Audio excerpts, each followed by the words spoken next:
আর tan alpha ছিল k tan beta দেওয়া আছে।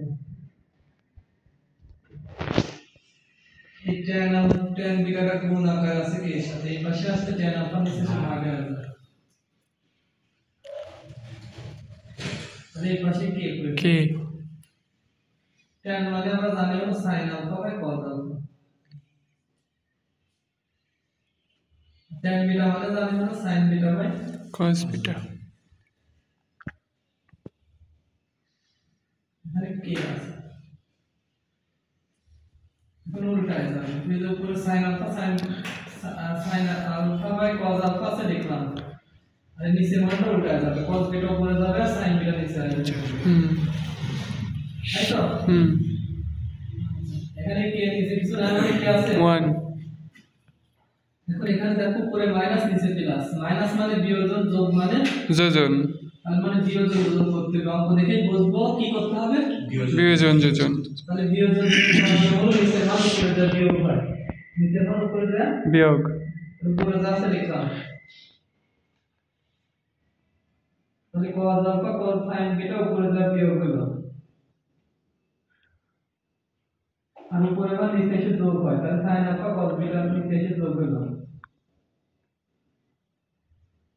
আর এই cos আলফা sin বিটার সামনে কিছু না, মানে যোগ আছে, তাই না?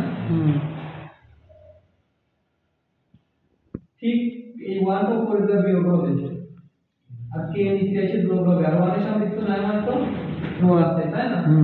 এখন এখানে তাহলে কি করছি, বিয়োজন যোজন, সেটা যদি ভুল থাকে সংশোধন করে নেব,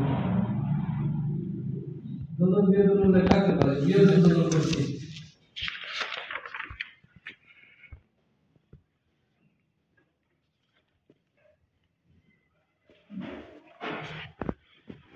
বিয়োজন যোজন, এখানে এই এখানে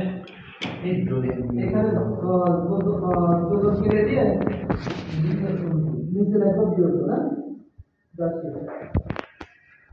এখন দেখো কি হলো,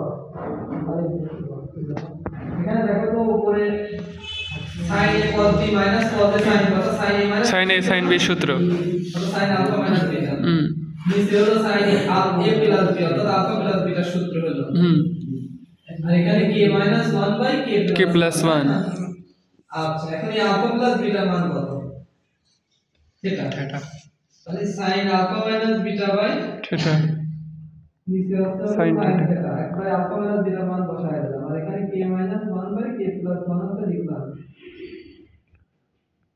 sin alpha minus beta আছে লিখলাম, নিচে sin থিটা ভাগ করে আছে, এই পাশে কি হয়ে যায়, গুণ হয়ে যায়, k minus 1 by k plus 1 এর সাথে sin থিটাটা গুণ হয়ে যায়, তাই তো?